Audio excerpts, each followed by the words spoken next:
How's it going? It's going good. Good. So today we have Will Potter, author of Green's New Red. And the website greensandred.com. Definitely. Very well-renowned journalist. Yeah. I have a deep amount of respect and admiration for the work that he does and how he brings activist issues to the forefront to the mainstream media. Definitely. It's amazing. I learned so much. Just I subscribe to his email, and You should too, if you guys don't. Definitely. I just want to apologize. I'm really nasally right now. I'm just getting over a cold, and I have a really bad sore throat still. So that's why I sound nasally and like I'm sick. But I have to ask you something. Yeah. What are we starting today? The starter of Kick. The starter of Kick. The starter of Kick. We are releasing our Kickstarter campaign today. And the first 72 hours, which would be right now, if you donate more than $25, you will get a half dozen chocolate chip cookies made by me, Jeremy Parkin, and Jordan. Jordan will help. Probably. And you'll get the recipe for them. That sounds delicious. But there's a caveat to that. What's that? It's my secret family recipe for chocolate chip cookies. It's amazing. I'm not joking it's about this. Seriously, my favorite. Mari agrees. Everyone who has it is literally their favorite. And I already asked my mother permission to do this. Mm-hmm. There is a secret that is not even written down on the recipes. My wife doesn't even know this, that we add in. And I will include that in the recipe for you. So I'll give you all the little tips and tricks of how to make it Did you add that on the recipe you wrote down for me? No, I did not. Whoa. Yep. That's crazy. I haven't added it to anyone. Do you add it when you may actually make them? Yeah, I add when I actually make it. I haven't told it to anyone. I told it to my daughter, but I don't think she remembers it. Wow. But I told it to my daughter. My wife asked her, and she goes, I was told I can't tell. Wow. Yep. So they are delicious. Like, I can't get them to come out the way that he gets them to come out, so maybe that's what the secret is. There is definitely some little tricks to it. Delicious. Yeah, and so any donation for 72 hours gets a half dozen of the cookies. Excuse me, $25 or more. Yeah. In the first 72 hours gets a half dozen of cookies added to whatever reward package that they pick, plus the recipe. That recipe might be a video recipe. We're debating whether or not we want to do it that way. Cool. Yeah. Sounds good. Yeah, Iz really wanted to make a video recipe of it because she loves making them. So if I don't donate, can I still get the recipe? No. Fuck. So go to the Kickstarter website right now, watch the video. Jordan has a surprise for you at the end. And donate today. Donate all your monies. That's right. Or like we said, just steal the shit for us. And here's Will Potter.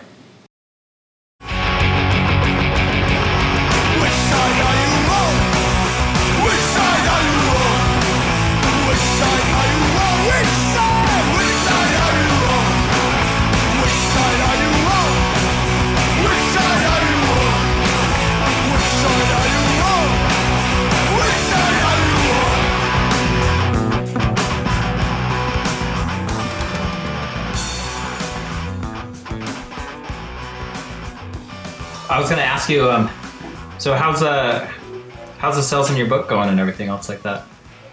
It's going pretty well. The book's been out for a little over a year now, but the attention to it seems to be increasing, and especially with these ag-gag bills and some of the other things going on around the country, like the grand juries and things like that. So it's good that more information's getting out there outside of animal rights activists and environmentalists in particular. I was really, really surprised to hear about the grand jury searches being released this week. That was really surprising for me. Yeah, and I was even more surprised after reading the judge's ruling on that. I mean, it's actually pretty powerful in how the language that's used about their refusal to cooperate. And, we've seen this obviously in Jordan's case and many other cases before, but I don't really recall an instance of seeing a ruling coming out like that, of actually recognizing the non-cooperation and even, recognizing the legitimacy of it in some cases. Yeah, I read the entire statement from the judge today, and I really loved how he actually pointed out, saying that it does they're acknowledging that it is causing, psychological damage to them, but they, it's only going to make them stronger the longer that they're in jail. It's only going to make their resolve stronger to resist. And I think the line that was really the most telling to me of the ruling was the judge went through the prosecutor's arguments about how more time might be more persuasive and more coercive in getting some kind of a statement from the resistors. And then the judge just replies, that might be me, in most cases, but that no longer applies to these individuals, meaning they've just kind of, they're at the point where they're not afraid of that and they're not going to be coerced by that any further. And I thought that was pretty incredible. It kind of throws one more wrench into how activists should approach grand juries, though, because we kind of had a playbook for a long time. And then with Jordan's case, it kind of threw a wrench into the playbook. And now this kind of does the same thing. I think it makes it so you just don't know how anything's going to play out anymore. No. Well, and I would kind of counter that. I think grand juries have been wild cards like that just in general. I mean, in some cases, like in the late 90s, you'd have people that just refused to cooperate in any way, like they wouldn't even set foot in the grand jury room, mm-hmm. And then they wouldn't be pursued for it. And then other people that would go into the grand jury room, but then, repeatedly plead the Fifth and the First, and get released for that, but then others would end up doing jail time for it. So, I mean, it's just so much up to the discretion of the judge, to the pressure that the prosecutors are putting on, and it makes it really difficult, I think, as social movements to deal with. And then part of the problem now is like you said, with George's case, getting the criminal contempt after that. I mean, everyone obviously is really happy about these two being released out in Seattle, but that's something should be on everybody's radar. I mean, they're not out of the thick of it yet. No, and there's still someone that's in. Right, exactly. And then there's still at least one other person that has a subpoena and is just refusing to cooperate. So we'll see what happens with that.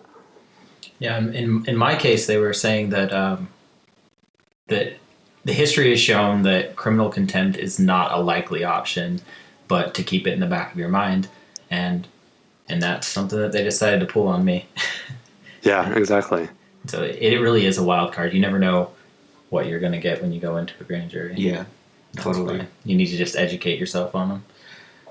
Well, and I think that's what's really important right now. I mean, if anything, good comes out of this for everyone who's paying attention. It should just be an increased awareness about how these secretive proceedings work and what the scope of possible responses are as individuals, and also the scope of possible repercussions. I mean, I think having a better idea of that at the outset is useful in just strengthening people's resolve, so they're not under some fake assumption of what could be at stake. I mean, that's not in any way to say that people should be deterred from taking a principled stand, which obviously is a big part of what I support and encourage in the work that I do. But I think it helps enable that the more information people have. And that's what I always say. I think that we definitely shouldn't downplay what could happen, but we need to keep in the back of our mind everything that is a possibility, not necessarily that it will happen, but it's good to say that because we don't want to go in with false ideas. Absolutely. Yeah, unfortunately, Jordan was kind of confronted with that firsthand. Like, everyone was like, well, this is what can happen, this is what's happened in the past.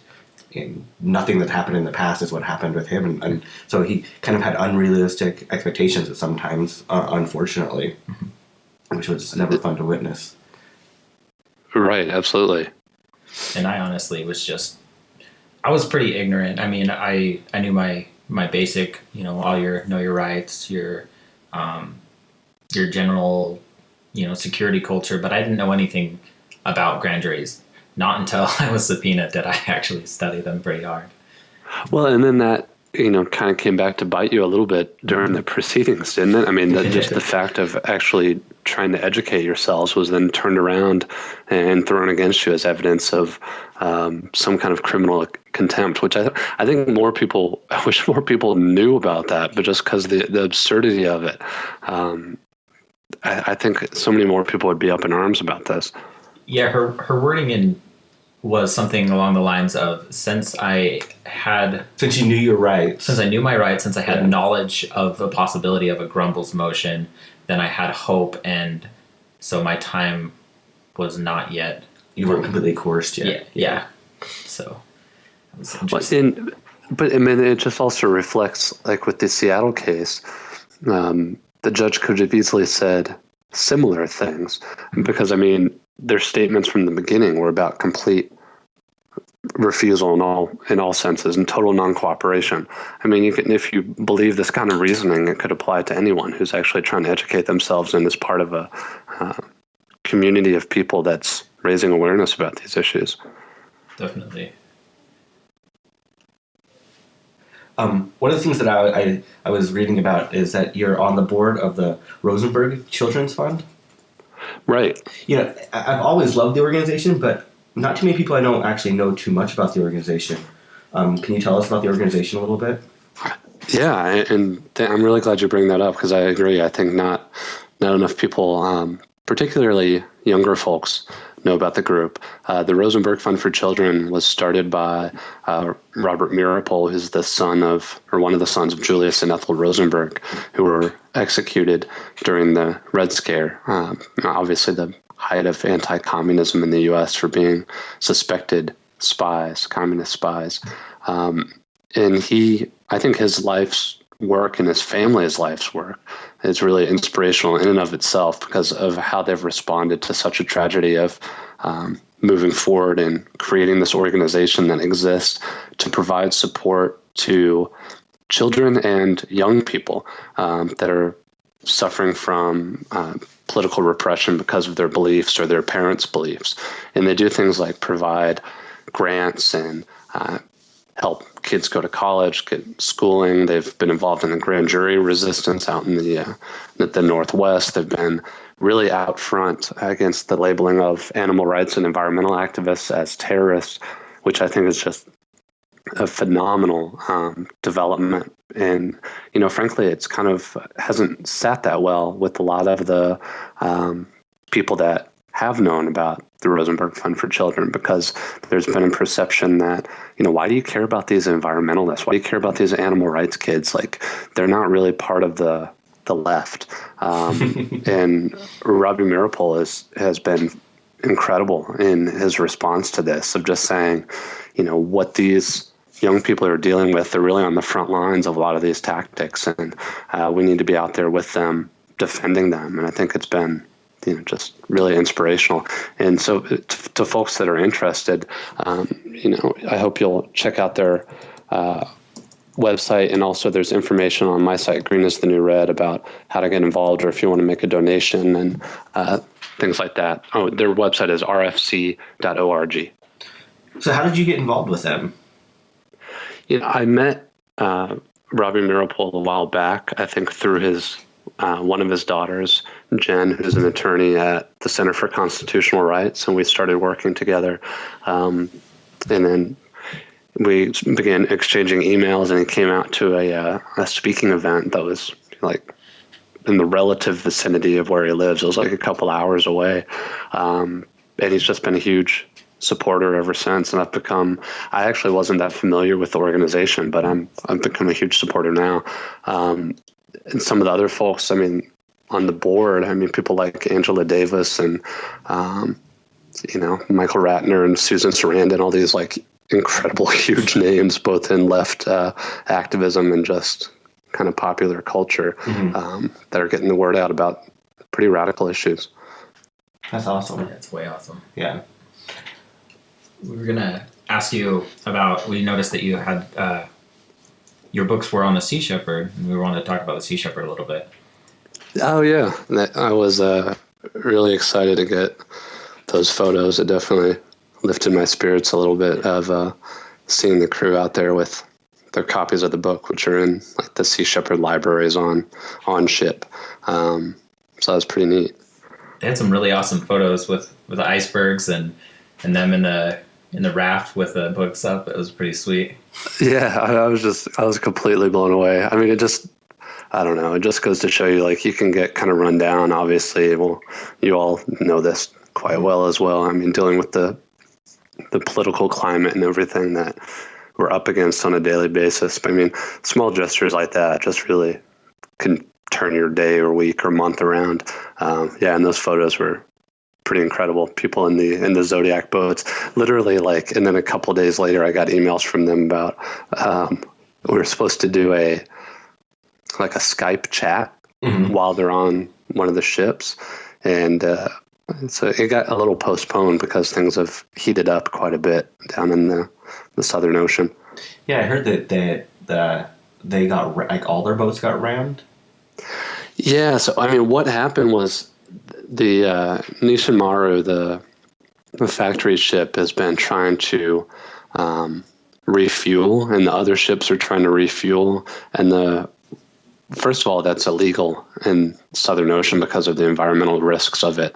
But then secondly, the Nishin Maru, which I think it's either 5 or 8 times the size of any of the Sea Shepherd vessels, has not only rammed all of the Sea Shepherd ships, but also inadvertently rammed the refueling ship as well. So it's just been, I mean, their actions down there are unbelievably reckless, what the Japanese whalers are doing. I mean, to see, there's actually some good YouTube video, some footage that some of the crew posted showing just this unbelievably massive, thousands and thousands of tons of vessel sandwiching the Sea Shepherds between them and the refueling ship. I mean, it just kind of gives you chills to see it. I mean, it made me squeamish just seeing them being pressed in like that. I can't imagine what it's like actually being on crew and staring that down. Oh God, yeah. I can't even imagine just to comprehend it. It's crazy. I already have a slight phobia of water like that anyways. Yeah, and the freezing temperatures there. Yeah. Well, so that's the risk of it. I mean, it's incredible what these folks are doing. I mean, every season, because it's not just obvious risks of drowning and things like that. I mean, the slightest, not the slightest, but if you get a breach in the hull or in any part of the ship, all of a sudden you have this freezing water coming in. And meanwhile, the Nishin Maru and the other Japanese ships are spraying water onto the decks of the Sea Shepherd vessels. So you have that going on as they're being sandwiched between the two. I mean, it's just incredible. I mean, I'm really, and that's part of why I was so thrilled to get photos like that of seeing people that are doing really incredible work, and that, some of them are my friends, but the ones I don't know, I just have an incredible amount of respect for, that are actually walking the walk and, standing up to that stuff every day. Yeah, most definitely. And I remember when the Coast Guard ran over a Sea Shepherd. I feel bad. I can't remember her name. Was it a Sea Shepherd or was it Greenpeace? I can't remember exactly. Oh yeah, I don't remember which it was either. Mm-hmm. But I do remember the incident. Yeah. A lot of people. I don't know if you all saw, there was a recent ruling. I think it was out of Washington State, because that's where. Is either Washington State or Oregon, but a court ruling came down classifying the Sea Shepherd's activity as pirates in court. And Paul Watson, the captain, had a pretty great quote in an Australian newspaper when they asked him about it. He's like, we're not pirates, but we play them on TV. And so, like, however they classify us in court, doesn't matter. We're going to keep doing what we're doing. How do you think the TV show does in representing what they're doing down there? It's hard to say. I mean, I think with anything on TV, and especially a television program like that that's serialized, so you have to you build in these cliffhangers and, just everything that you have to do in kind of reality television. I think that, I'm sure, skews things quite a bit. And I've never been on crew, so I can't speak to that, but just from talking and interviewing folks, it seems like it's quite accurate. And in terms of, just the information getting out there from a show like that is unbelievable. I mean, the thought of 10, 15, 20 years ago, thinking of the Sea Shepherds having their own television show and it also being like incredibly popular. Oh, yeah. And just people all over the country and the world that aren't activists in any sense, rallying behind activists that are, putting themselves between the whalers and the whales and, throwing any kind of debris on the ship to disrupt the operations, putting their Zodiacs in between. I mean, it's just incredible. I remember 12 years ago, I was at a conference that the Sea Shepherds were at where they were teaching people how to scuttle ships in port. And Right. I couldn't imagine them doing that now on TV. But they've always been an organization that I've respected for those reasons. Oh, right. And I mean, in the history of the organization, I mean, with Rod Coronado and Paul Watson and actually sinking Icelandic vessels, I mean, whaling ships, and to be at conferences, even today or on the Sea Shepherd website, and you see, T-shirts that proudly list things like that on the back. I mean, it's kind of a, I laugh in one sense, but people love it. And it's it shows how I think we really underestimate the general public. I mean, people that aren't familiar with these issues, we underestimate how behind these activists that they would be if they were just exposed to what's going on. It makes you wonder, like, if ALF actions will ever be that well received, to be able to proudly wear shirts declaring the ALF actions that have been taken part of. I mean, I think it's a good point to consider. Back in the mid 80s and early 90s, the ALF support group actually created T-shirts that had, really high profile cases like the UC Riverside raids and things like that, and listed the number of animals that were saved and had kind of an image on the front of somebody in a mask carrying either rabbits or Pritches, the primate, and things like that. And I mean, actually, I have a couple of these T-shirts just to, for historic, to hold on to them because they're a little bit of history of how much things have changed in that amount of time. And I think it also kind of brings up questions about shifts in the groups like the Animal Liberation Front away from things like directly intervening to release animals or to rescue animals from laboratories and fur farms to, through the late 90s, early 2000s to today, more of a focus on not just property destruction, but in some cases, just really petty acts of property destruction, like, breaking a windows at a random McDonald's and things like this. I think there's a discussion to be had about how the public responds to things like that. I think that's a very important discussion to have. And it needs to be a discussion that's not necessarily putting down individual tactics, but just about what tactics are actually going to yield the best results.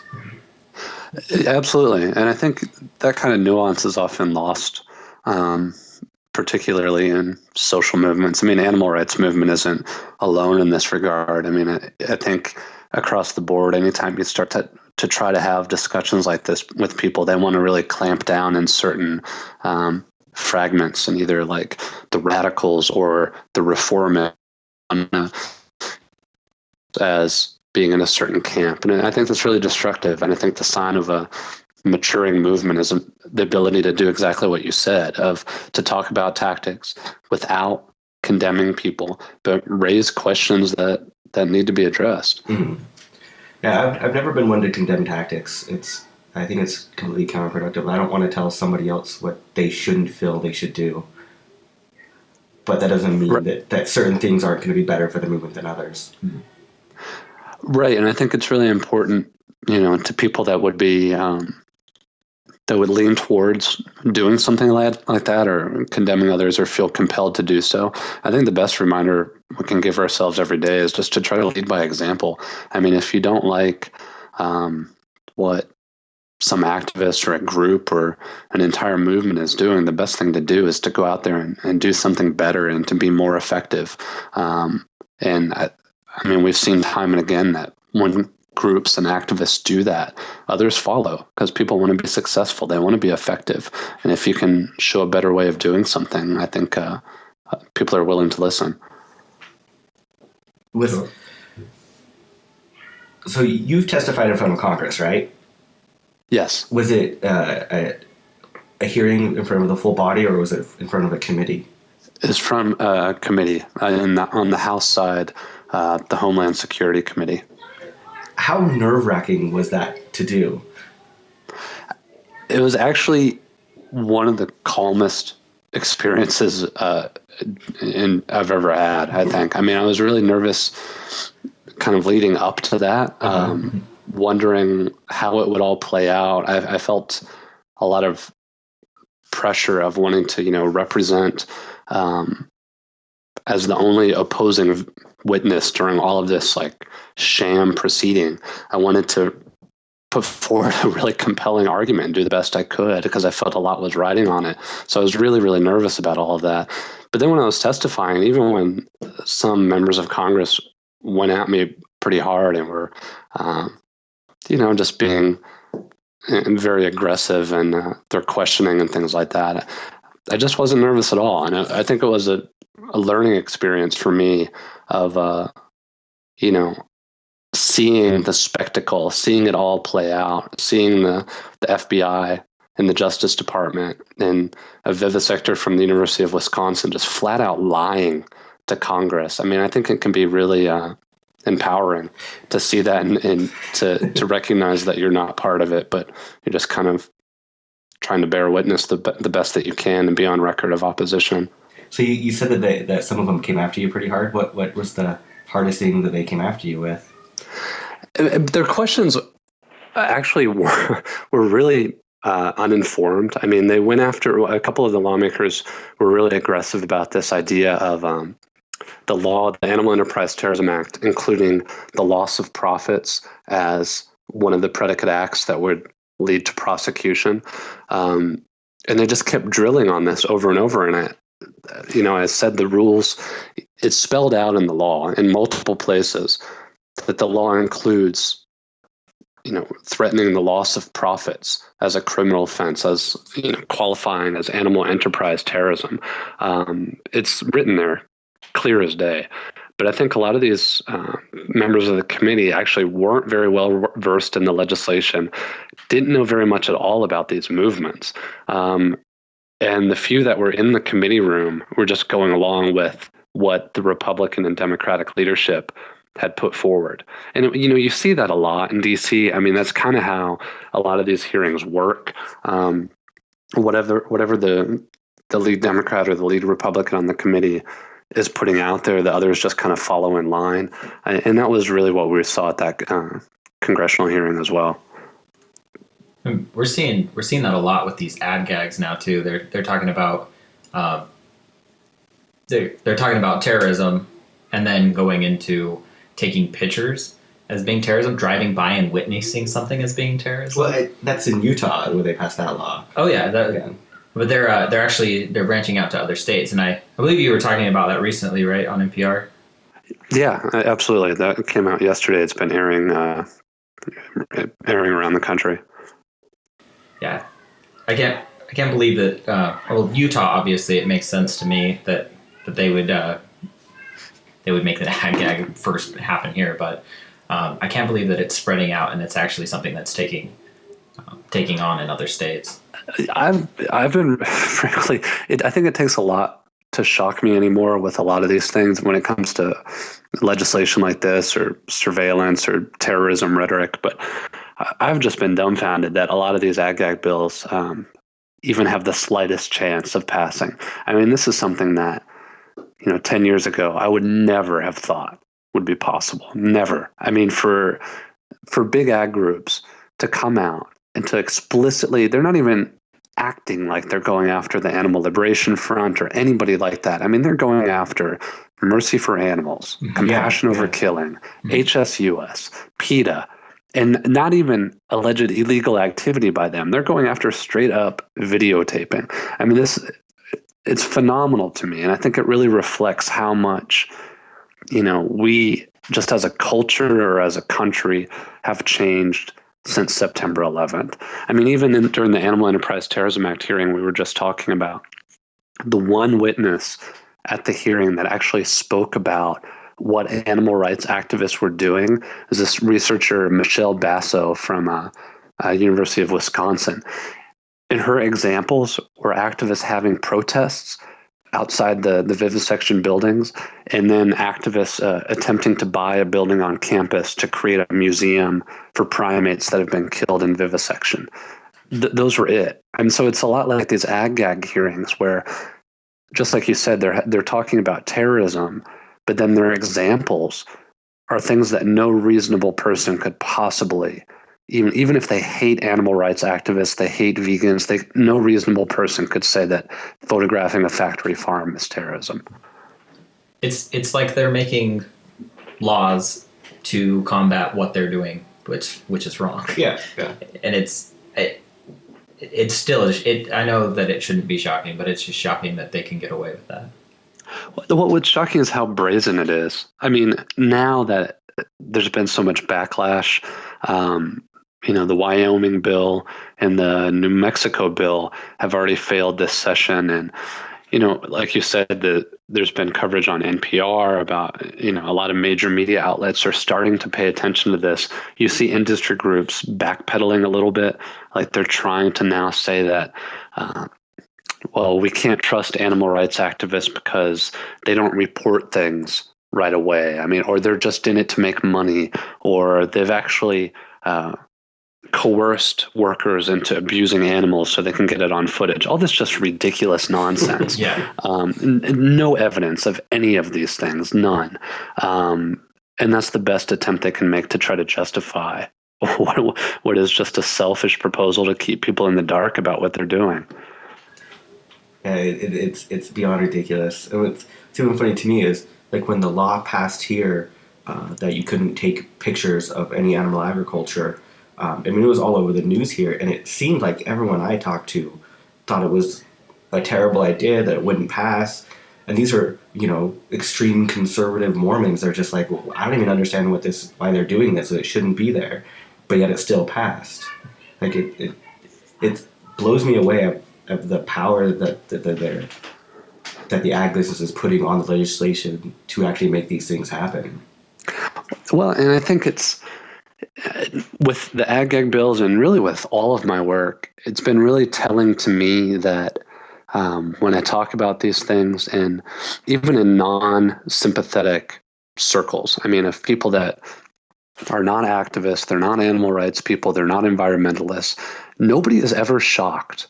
I've never met anyone, and I've been doing this for a long time, lots of interviews and lots of speaking, all that stuff, but nobody's ever come up to me and say they're just completely shocked that corporations are trying to shut down their opposition or trying to outlaw people that expose what they do.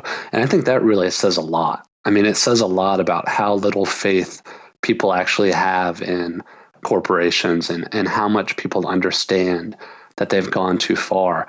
But at the same time, just like you said, I think people also feel really helpless. I mean, I think most people, when they learn about things like these ag bills, it's kind of a roll of the eyes, like, of course, the big ag industry wants to do this. What can we do about it? And I think that's really dangerous. I mean, it reflects kind of, I don't know if it's apathy so much as a helplessness. And I think that's really the biggest obstacle to a lot of these issues right now, is reminding people that they can actually do something about this. Well, would you say that? How can you fight back on some of these issues? And it's tough. I mean, with legislative issues, you have to engage in the legislative process. And, I'm not, even though I've kind of spent a lot of time in DC now, as years go by, I have less and less and less faith in the political process as an effective means of substantive change, even less than I had when I moved here 10 years ago. But that being said, I mean, when it comes to some issues, when it comes to things like this, like these ag bills that might actually become law, you have to engage in that process. And you actually have to put pressure on the lawmakers and raise public awareness about this. That's the only thing that's going to work. And so I would encourage people, no matter how much distaste, you have for lawmakers or this, or lobbying or anything like that, if these laws get on the books, that's incredibly dangerous, and it has real consequences for real people and organizations doing great work. more broadly than that, though, I think the biggest challenge facing all of us is just raising awareness about this.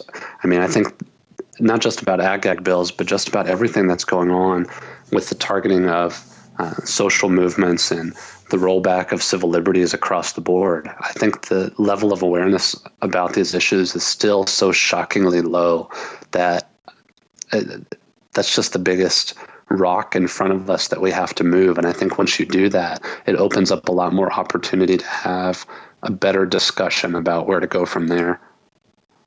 And something that people could possibly relate to that aren't familiar with a lot of things is even Paul Watson, like we were talking about Sea Shepherd, he's had to step down because of certain laws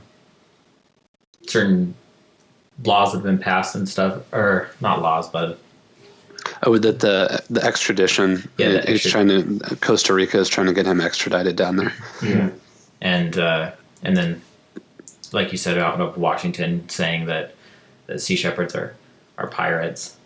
So he's actually had to step down as captain, correct? I believe so. Yeah, I mean, especially with the pending issues in Costa Rica, have certainly complicated things. But and then Peter Hammerstedt, I think, has stepped up and is now captain, or I don't know what his official title is. I don't know if he's beyond that or what. But yeah, he's a really nice guy. He's written me in prison before. I like Peter a lot. Oh yeah, Peter's fantastic. I mean, I really like him a lot too. It's great meeting folks like that. Like you see, people either on television or you read about things on websites and news articles. But then, it's kind of a nice reminder to see some of these folks. Remember, they're just the same as all of us. I mean, people that are doing really inspiring work, you can kind of admire from afar and you put people up on a pedestal, but they're just like everybody else that are just stepping out there and doing what has to be done. Yeah, it reminds me like the first time I met Josh Harper, I was always in awe of who he was, and this is still even 10 years ago. And he's just the sweetest, nicest guy you'll ever meet, seriously. And yeah, I think Josh is a great example of that. Yeah, they're just normal people. Like, it really can energize you and let you know that you can do exactly what they're doing.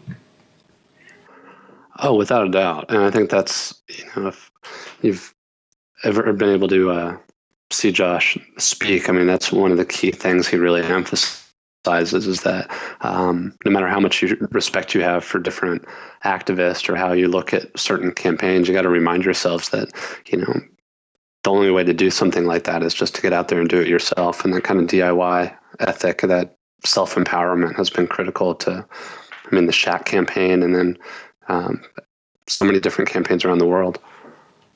That's actually one of my favorite parts in your book, where you talked about a lot of the punk rock and DIY culture and how it spread out to activism and how it was kind of taken up from the punk rock roots. Yeah, and it's something I wanted.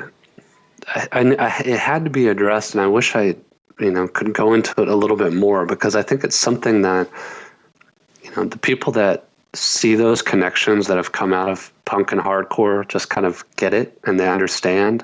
But unless you are aware of those relationships, I think it's really difficult to understand what's going on in especially the radical wings of the animal rights and environmental movements without understanding the importance of those issues in punk and hardcore. And I think it's something that, a lot of folks don't really talk about or even just take for granted. But there's no denying the influence those communities had on the Shack 7, on the Animal Liberation Front and Earth Liberation Front, on, if you look at the Sea Shepherd crew, now I think, 80-90% of the folks out there come out of the hardcore scene. And it's just, it's pretty incredible to see that the power of those communities of, fostering cultures of resistance and how that sticks with people sometimes the rest of their lives. I'm a product of the hardcore scene. Yeah, me too. And so am I. Yeah. I don't know if that's good or bad, but that's just Well, I always joked with Jake, my friend Jake Conroy, one of the Shack 7, as like they're going through the trial and everything else. And then it came up, I was going to testify about this, the Animal Enterprise Terrorism Act, and he was kind of giving me a hard time about wearing a suit. And I was like, man, don't worry. I got my camo shorts under my suit all the time. And that's kind of become my mantra in a way that, we got to take those values, whatever you draw out of punk and hardcore and those communities, you have to take it and go out too. I mean, I think that's really my takeaway message about in the discussion of these issues in the book, is that these movements can be incredibly powerful, but they're only powerful if you get out of those communities and you take those values and really put them into effect elsewhere and live them.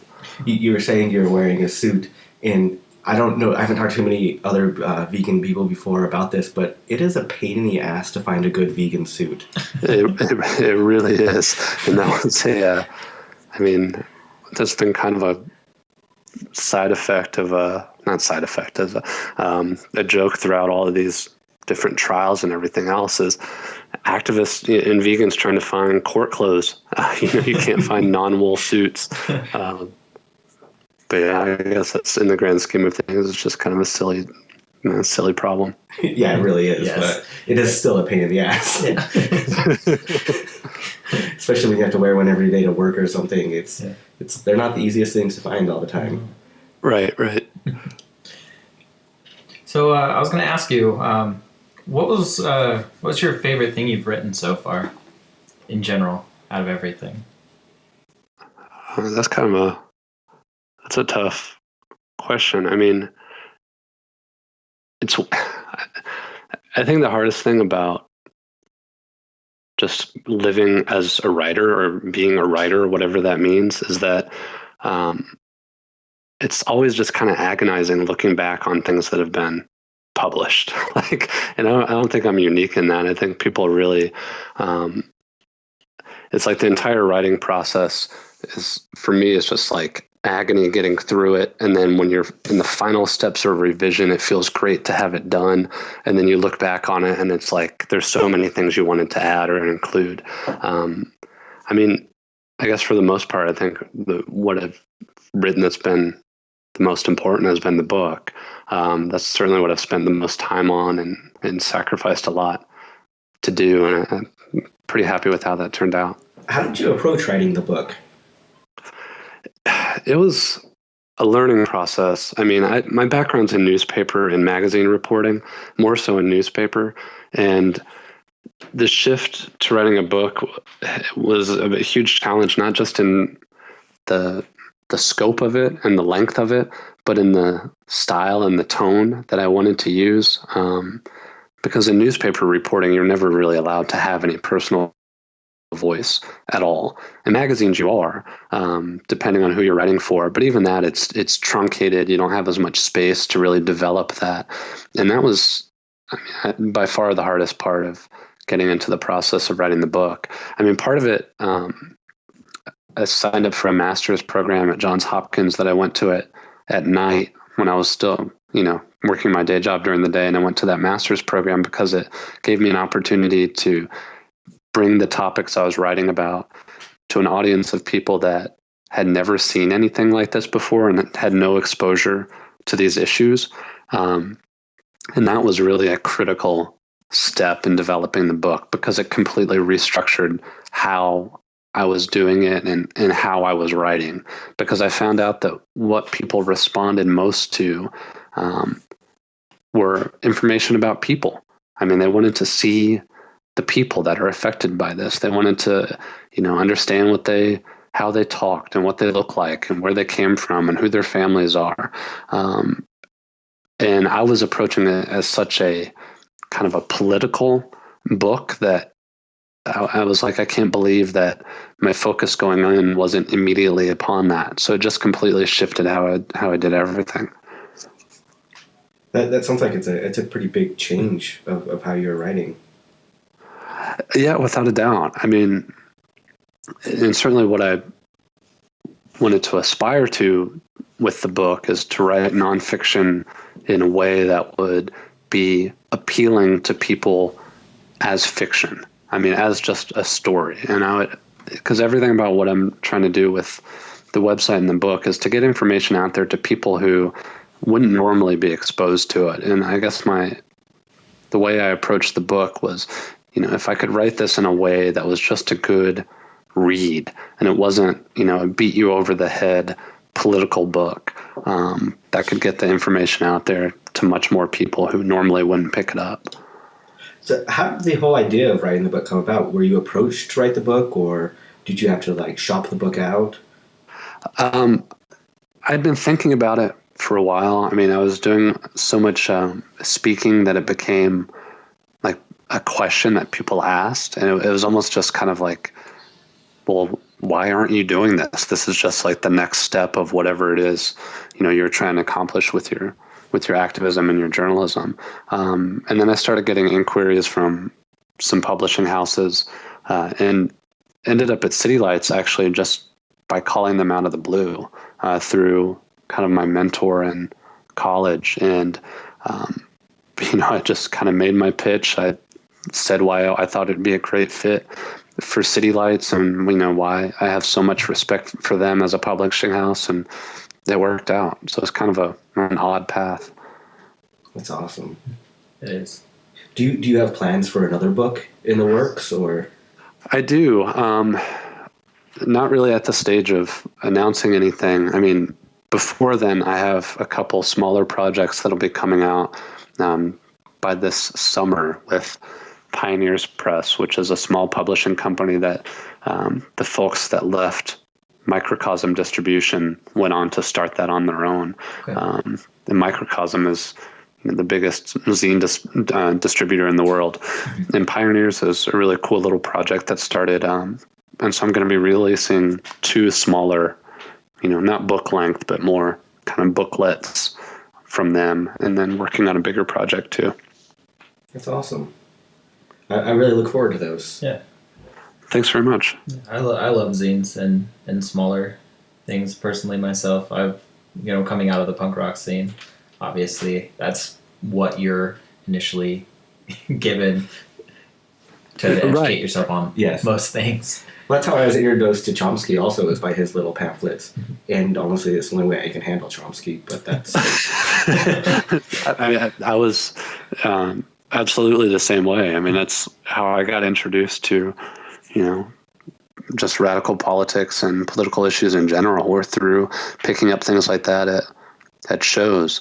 And I think, I don't know if we're going to actually do this as a zine, but something that's a shorter length, I think, is a great next step for what I want to do, just because it makes it more, you don't have to be so intimidated by picking up something like that. It's not like you don't have to invest a whole lot of time in reading an entire book. It's something more digestible that hopefully would appeal to more people. Definitely. I think they're fantastic. Yeah. Have you gotten any unexpected reactions from any of the writings that you've done? Well, I don't know if it's unexpected, but one of the things that I was somewhat surprised by, was seeing different lectures and writings and stuff I've posted on the website appear in counterterrorism unit documents that we got through the Freedom of Information Act. I mean, that was a little, you obviously have an understanding that type of surveillance and monitoring is going on, but to see purely First Amendment activity show up in context like that is a little unsettling.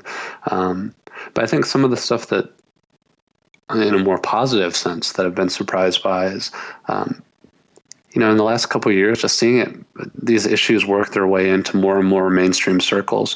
From the NPR thing this week, which I was really happy about, and them doing an entire segment on these ag bills, to I've done a few things with Rolling Stone, and the Washington Post actually, I guess that's what I'd be most pleased by, was the Washington Post did a front page story examining the entire issue of eco-terrorism and how it's effectively non-existent. I mean, the FBI is trumpeting up all of these, all this rhetoric and all these crimes, when the environmental movement, for the most part, is engaged in nonviolent civil disobedience right now, for instance, with the tar sands campaign. So to see things like that on the front page of the Washington Post, I think is a real, it's a surprise. So you said you came out of the hardcore scene also? Yeah, I did. What's your favorite hardcore band? Oh, that's a tough question. Okay, what's the last one you listened to? How's that? Well, I pretty much listened to all the same things I listened to when I was like 17. So, like, I'm the same way. So, I mean, I don't know. Some of the ones that Trial was always really influential for me, and Are These Our Lives was just I kind of associate that with both some really good and really bad times. And I think that's kind of how I have, what's drawn me and kept me involved in punk and hardcore over the years is because of the power of both of those things. I mean, records like that you can listen to when you're just feeling like completely wrecked and a little bit hopeless, and it lifts your spirits, or when you associate with really good times of being with friends at shows or doing activism or whatever. Yeah. I've been listening to Race Trader for that reason a lot lately. Yeah, definitely. Yeah. Trial's definitely one of my top bands as well. They're just so good.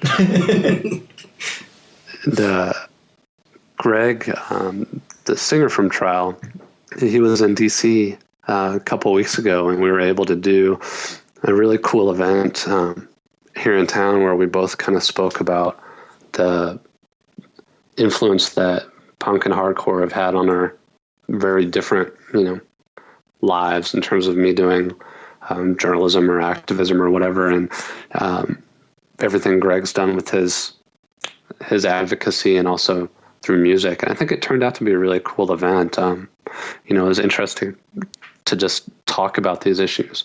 Like what we were talking about before, a lot of times you just don't address them. So it was interesting to confront these issues head on and talk about, how does punk actually relate to activism, and why is it that so many people have had their lives changed politically through music like that. I got my first issue of No Compromise at a hardcore show. So did I. Yeah. Yeah, it's amazing. I remember the first animal rights organization that I actively participated in. Every meeting we would go around and talk about what got us involved, and easily half the people there all the time would say bands like, "Oh, well, Earth Crisis got me involved," or my friends that go to the hardcore shows got me involved. It was amazing to see how many people were actually brought in just because of that community. Well, and for me, like, I was never in bands or anything like that, but we always tabled at shows. Like, we ran a small distro of just having political information. And that was, and the reason I got involved with doing that is that's because, that's how I learned about political issues. I'd pick up the Earth First Journal at shows, and I was just like, holy crap, like, I had no idea. Like, people were up in trees out in California, like, growing up in Texas and seeing things like this happen. I mean, just completely blew my mind. And the only place to learn about something like that was picking it up at a show. So how was growing up in Texas and being vegan? It's not quite as hard as you would expect. I mean, I guess, in the mid-90s, it was quite different. There was far too much carob and, like, really terrible mock meat things. I mean, now it's just completely different. When I go back home and visit my parents in Fort Worth, like, the Spiral Diner is there. They have another one in Dallas. Like, there's just vegan food everywhere. But I think just growing up, not only being vegan, but then getting into activism in Texas, looking back, I think was really important for me, because you really, you don't have the luxury of writing people off, I think, in the same way that folks on the East Coast or in, like, California or Berkeley or San Francisco do. Like, you can't be as insular in your communities. Like, it's inevitable that you have to interact with, hunters and ranchers, and, kind of sharpen your rhetoric skills that way and get a little bit of a thick skin of dealing with stuff like that. Growing up here, I think we feel the same way on that. Definitely, with the fur farms, especially, like, fur campaigns. Yes. Oh, I'm sure in Utah, yeah, definitely. Something that just, that's why it's always been one of my number one campaigns. Speaking of fur, though, little local thing here. I drove by. It's downtown the other day. I drove by where Loris Blanc is. Mhm. It's not there anymore. Loris Blanc isn't there? Mm-mm. You're kidding me. No. Was that first salon? Yeah, it was the first salon. Yeah, it's like one of the oldest, one of the last remaining ones in Salt Lake City. Yeah. There's a lot out of Park City where Sundance is hosted and stuff like that, but that's a different county. Huh. So I haven't looked to see whether or not they completely closed or they've moved locations, but they weren't in their old location, which they've been there for They've been there 20 years. Yeah, Yeah. really have to look into. Maybe she just died. God, I hope so. I shouldn't say that. I hate that lady so bad. I've had a lot of very bad run-ins with her. Yeah. So there was actually an incident where she tried throwing a brick through my window. So that was always fun. Well, at least it's closed, or hopefully it's closed now. Yeah, definitely. Yes. Yeah. Well, yeah, she harassed us a lot, though. She used to drive by like our office and yell at us. And She was one of the craziest people that I've ever campaigned against. That's definitely true. Yeah. But she had no problem with what she was doing, and she didn't have a problem coming out and telling you about it. No, when we burned an effigy of her in her front yard one time, and I remember her yelling at us, and she's like, "I know where you live, Jeremy. I'll fucking kill you." Yeah, she was crazy. Anyways. Little tangent there. But that's good. Yeah. I was really excited to see that. So, Really. yeah. Anyway, sorry, a little tangent there. Well, thank you so much for coming on with us. Yeah, thanks for having me. It was good talking to you guys. Yeah, definitely. We've had a good time. Yeah, thank you. Sorry, I'm so sick and I can't really express what I want. And sorry, someone has a saw outside.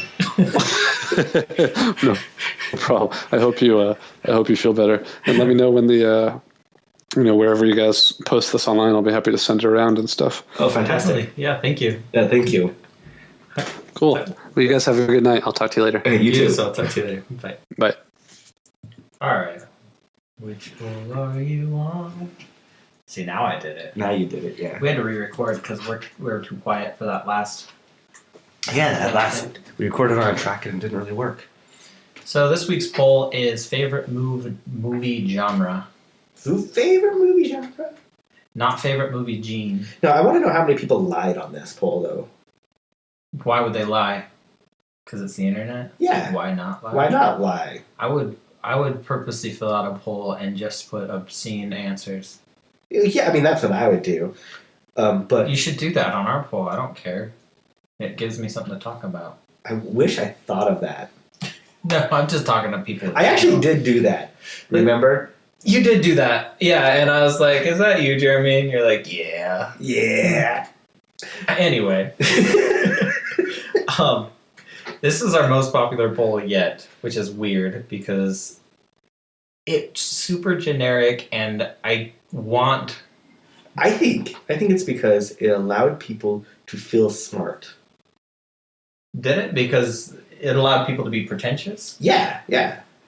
Well, Even though it's anonymous, like, they still want to feel smart. I only watch foreign films. I only watch documentaries.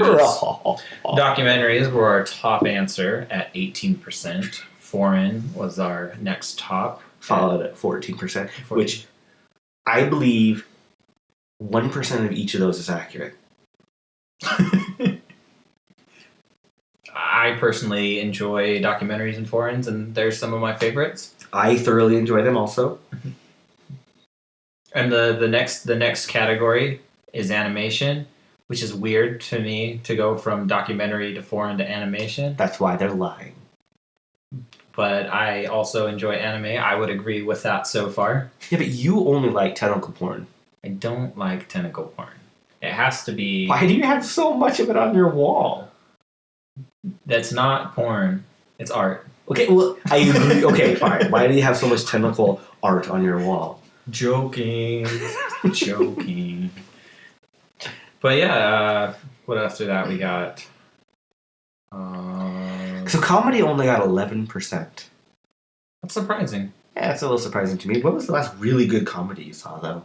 Really good movie comedy. I liked like The Hangovers, and I also liked. Hold on, you said that like you liked both of them. I did like both of them. Wow. Which one do you not See, like? The this second is one? why I know you're lying about documentary. The thing is I don't really watch a lot of movies. I did like the second one. It was funny. It wasn't as good as the first one. It served its purpose of me not having to do anything for an hour and a half. Yeah, That's it. pretty much. Yeah. I wouldn't call that liking. What else? I don't know. That's the only thing I can think of off the top of my head right now. Like I like the Sacha Baron Cohen films. I haven't seen The Dictator yet. I thoroughly enjoyed The Dictator. Yeah. Yeah. It came out when I was in prison. So I Yeah, didn't it see did. Did it make you feel good to see movies when I was in prison? It really did. I was watching it and I was like, oh god damn it, Jordan can't see this. Well, I know he wouldn't want me to miss out because he's not an asshole, so I'm gonna watch it. And it's true. Yeah. That's how I did feel. Yeah. Our next highest was. Don't lie, you Skyped It was it and watched 10%. it in prison. I wish. 10% with horror. What's the last good horror movie you see? You're not a fan of horror, really, though. No, I'm really not. Mari's favorite genre is probably horror. You know, a lot of people are. I actually feel kind of bad for Callie with horror movies. She thoroughly enjoys horror movies. I thoroughly disdain most horror movies. I don't get it. Like, I'll watch them. For me, horror movies, they're meant to scare people, right? They don't really scare me most of the time. They're okay. Their storylines are fine and everything else like that. Obviously, you might jump with a sudden sound or a bang or whatever else. But, like, as of actually being scared by it, I don't know. Maybe that's it. Maybe I'm not understanding it. You know, I thoroughly enjoy psychological thrillers. I thoroughly enjoy that. I love those. I'll watch a psychological even thriller, Shutter Island was really good. like all the time. Mhm. But most movies that most people would consider horror, I just don't find entertaining. Like I'm a huge fan of watching shitty movies to watch shitty movies. I'll do that all the time. Yeah. It's fine. But I think horror movies have taken that to a level that just is absurd. And that's why And that's cool if that's what you're into. I'm not trying to put it down. It's just not my thing. I still watch them all, but I don't get that horror aspect from it. I follow the storyline and I'm like, that's a good movie. Or a terrible movie. You know, one movie the last horror movie that I would say I thoroughly enjoyed, a lot of people don't classify it as a horror movie, but it classifies itself as one, so I'll say it is, which is Red State. Red State? Yeah. That one was good.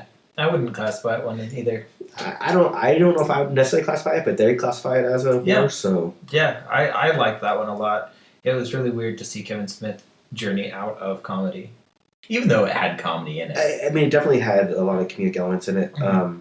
I really like that there is no hero type in the movie. Mhm. There is no real, plot arc in the movie. Mhm. There's, it's a little different. I don't want to give it away if people haven't seen it. Spoiler alert. I wish he would have kept his old ending. Did you hear? Yeah, exactly. Yeah. We can't give it away, but Yeah, I totally. we could give that away. Just the You really can't give it away. yeah. Like, go watch Go Red watch State, it. and then somewhere he talks about the actual ending of the movie. I don't know. He does so many fucking Q&As. Who fucking Who knows where if it was is. on that? But Yeah, and he has so many podcasts that he talks about Yeah. things. So, but then he talks about his original ending for the movie that he thought about, which would have been fucking hilarious. it would have been funny. It would have totally not fit the horror genre at all. It would No. have been hilarious. But basically, in the interview that I listened where he was talking about it, he talked about that his whole purpose of the movie was where anytime you think you can guess what was going to happen next, he tried to do something different. And that's why he changed the end of the movie, was because he didn't want people to be able to guess that's what would happen next. Yeah, And you're very hard to guess what would happen next if you're watching the movie. yeah, definitely. Yeah. And I like that about it. Yeah, I do too. Our next was action, which is okay. I'm a huge fan of it, just a stupid fucking action movie sometimes. Like Expendables 2, fucking horrible show. I But if haven't you go seen into yet. it knowing it's a horrible show, it's pretty good. Yeah, Yeah. I haven't seen it yet. I like the first Expendables. It was fine. I expected awful, and it surprised me. Yeah, I love Chuck Norris's role in The Expendables 2. I'll have to see it. You have for to sure. watch it. Yeah, Let's definitely. fucking watch it after this. Sounds good to me. Yeah. And then we had Drama was on the same at just under 9%. And Drama, yeah, I like dramas. I can't. Like, I have to be in the mood for them, because why do I want to be depressed? I don't think dramas have to be depressing. Well, a lot of the time they are. But that's why it's drama. Then we got A fucking Saw. a Saw in the background. What's funny is the other category we had. Which highlights that we left out a major category. We left out a very important category because we had 4% on this, which is higher than our next category that we actually have. And all of the answers in this category are the same. And it's porno. Porn. There's only Porn. one answer in the others category, and that's fantasy. And I'm taking that as porn. I'm just assuming they like fantasy porn. Well, they're fantasizing about something. Yeah. So that's my assumption on that. So what's your favorite kind of porn? Oh.